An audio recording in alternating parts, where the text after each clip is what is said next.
Okay, so 4.5, we're going to look at proving triangle congruence by ASA and AAS. So that's going to represent angle, side, angle, and angle, angle, side.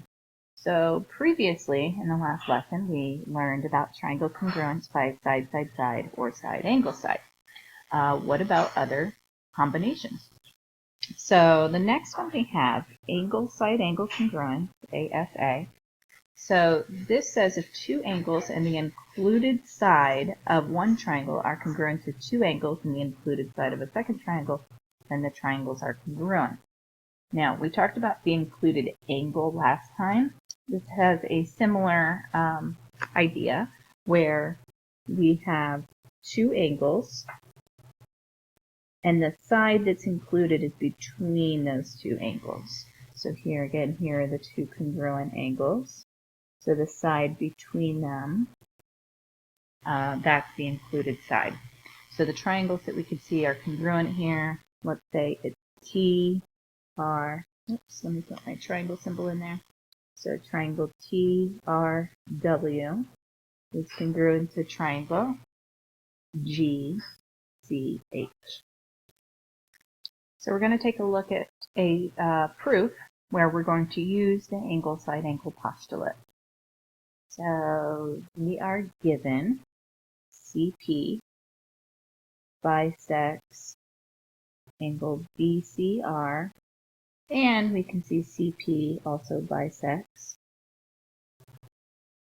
angle BPR. That is the given information. And what are we trying to prove? We're trying to prove BCP and RCP are congruent triangles. Okay, so we'll start with bisector. So what we know is there's a bisector, an angle bisector, that's going to create two smaller congruent angles. So let's talk about the first one, angle BCR, and here's BCR. So CP is bisecting that. So that's going to make these two angles congruent to each other. So angle BCP is congruent to angle RCP. My reason is definition of angle bisector. Now, we also know CP bisects this angle over here on this other side. So the same thing's going to happen here. Those two angles are also going to be congruent. Same reason, definition of angle bisector.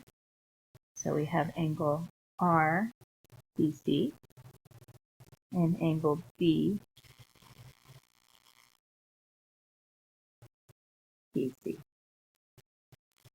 Now, so far, we have, here we have a pair of angles, here we have a pair of angles, and we want to use angle, side, angle postulate. So if we look at each of these triangles, we're looking for an included side. Well, the included side happens to be the side that they both share. So using the reflexive property like we did in the last lesson, we're going to say CP is congruent to CP. That is the reflexive property of congruence. That is our third piece of information. That's the side. Now again, don't worry about the order that we write these statements. We get angle, side, angle by looking at the picture. We have angle, side, angle, angle, side, angle. Therefore, triangle BCP is congruent to triangle RCP, and my reason is angle, side, angle.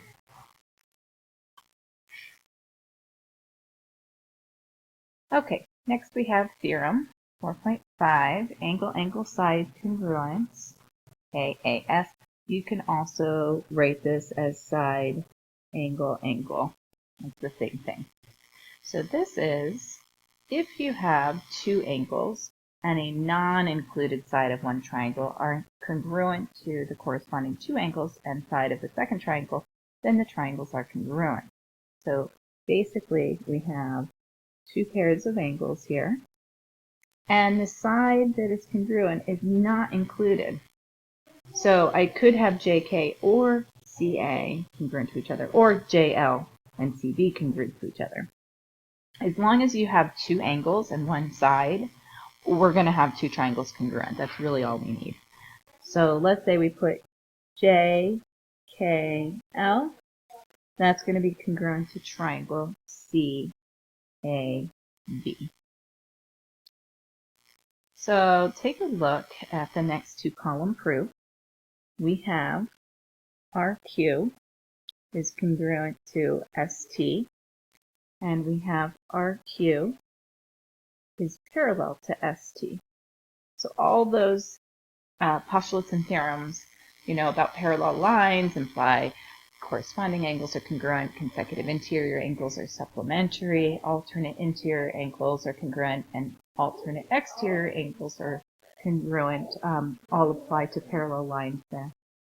Okay, so this is going to be given.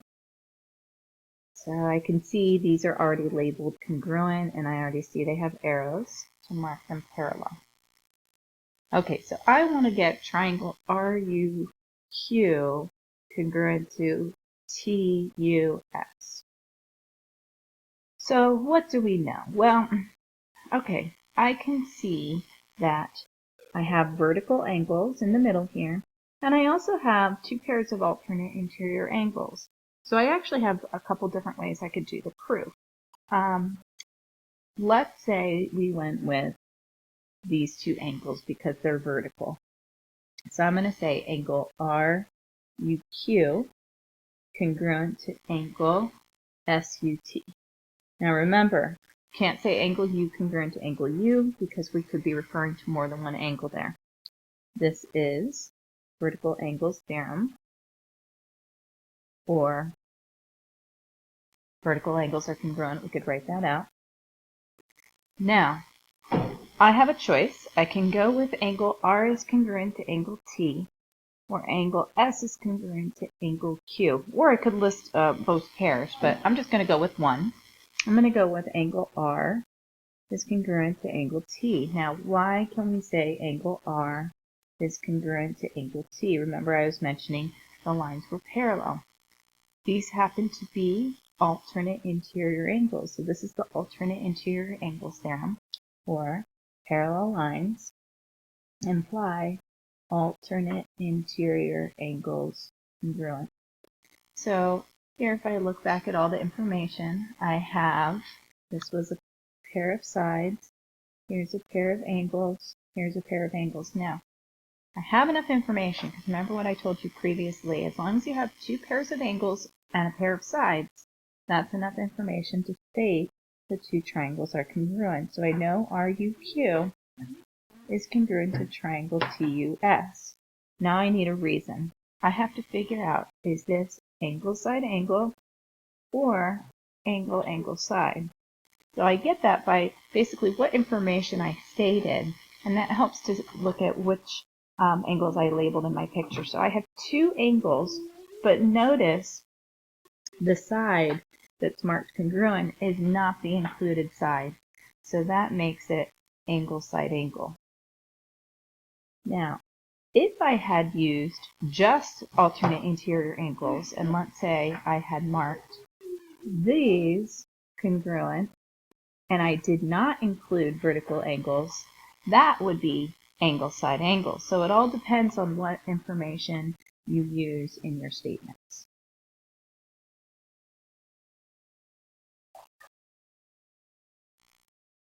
Okay, so to sum up all the different ways to prove triangles congruent, we have side, side, side, side, angle, side, angle, and angle, angle, side.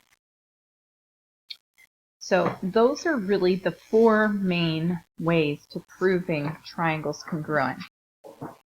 Okay, so there is one more way to prove two triangles are congruent, but it only applies to right triangles. This is theorem 4.9. It's called the hypotenuse leg theorem, HL. And so if we have a hypotenuse and a leg of one right triangle are congruent to the hypotenuse and the corresponding leg of another right triangle, then the triangles are congruent. Again, the key is that you have a right triangle. Because if you don't have a right triangle, then you don't have a hypotenuse. Which one is the hypotenuse? Just remember, the hypotenuse is the one directly opposite the right angle. Here's your hypotenuse, and here's your hypotenuse. So you need to have the hypotenuse congruent, and you need to have corresponding legs. So what are all the different ways to prove triangles congruent? Let's see if we can name them. We have side, side, side, side, angle, side, angle, side, angle, angle, angle, side, and HL, hypotenuse leg. So looking at the diagrams below in example number 3, we want to determine whether each pair of triangles is congruent. If yes, we want to state the postulate or theorem that applies. And we're going to use just those abbreviations above. So here, we have right triangles. However, we do not have the hypotenuse, right? We don't know if those are congruent. So we just go based on, well, if they're right angles, then that means these are congruent, right? We have also these two angles are congruent, and we have a side. So we want to think about is if we have two pairs of angles and a pair of sides, is this angle, side, angle, or angle, angle, side? Well, the side is included, so that makes it angle, side, angle. Next one, we have one pair of angles, two pair of angles, and three pairs of angles. But angle, angle, angle is not enough information to say that the triangles are congruent. We need at least one side. So this one is not enough info. Okay. For C, we have right triangles, we have a pair of sides, and we see that they share that side. Now, notice where that side is. What do we call that side if it's a right triangle? We call that the hypotenuse. So this is actually the hypotenuse leg theorem for right triangles. Okay, so let's take a look at a two-column proof. I'm just going to add one piece of information. This was supposed to be AB perpendicular to BC and BC is perpendicular to DC.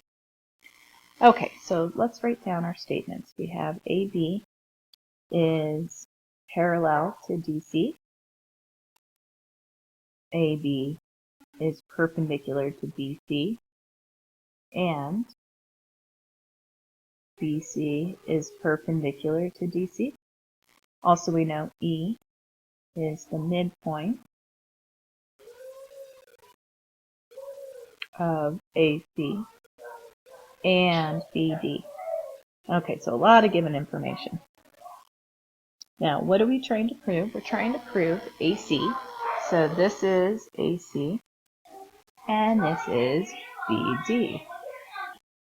Okay, so there's a number of different ways I could go about this. What I'm going to try to do is I'm going to try to get these two triangles congruent first, so that once their parts are congruent, then I can make these two sides congruent. I know these two are perpendicular, so I got right angles. And notice that these two triangles, this one, ABC, and this triangle, BCD, share a side, BC. So if I can get the triangles to be congruent, this would be side, angle, side, then their corresponding parts are congruent. Okay, so that's kind of the thinking. That's not the only way to do this proof. There are lots of different ways, so if you would like to try and see if you can come up with a different way, and then show me how you proved it. So let's start out with what we know. We know that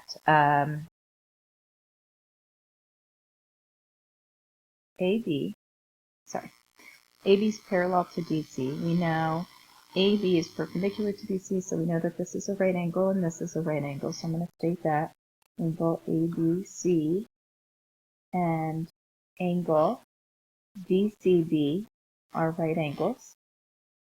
The reason is perpendicular lines form 4 right angles, but I'm just going to put in here right angles. Okay. Then, once we know that they're right angles, I know angle ABC is congruent to angle DCB. Okay, so that is all right angles are congruent. Okay, next, I want to try to get AB congruent to DC. So what I'm going to do is, given that E is the midpoint of AC, so that's going to make these two congruent, and E is the midpoint of BB, which makes those two congruent, I'm going to try to get this triangle here and this triangle here congruent. So I have AE is congruent to EC, and BE is congruent to EB. And my reason is midpoint theorem.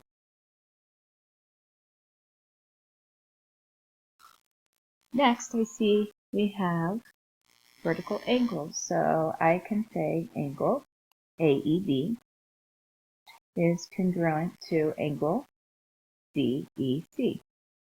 And the reason is vertical angles theorem, or vertical angles are congruent. So now I can prove triangle AEB is congruent to triangle CED. My reason here is side angle side. If I have two sides and the included angle of one triangle congruent to two sides and the included angle of another, so they're congruent.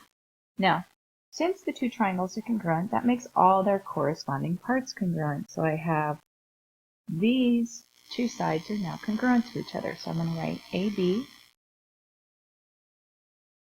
is congruent to DC. And my reason is CPCTC, corresponding parts of congruent triangles, are congruent. I have one more step here before proving the triangle's congruent. I notice that these big right triangles share a side. They completely overlap.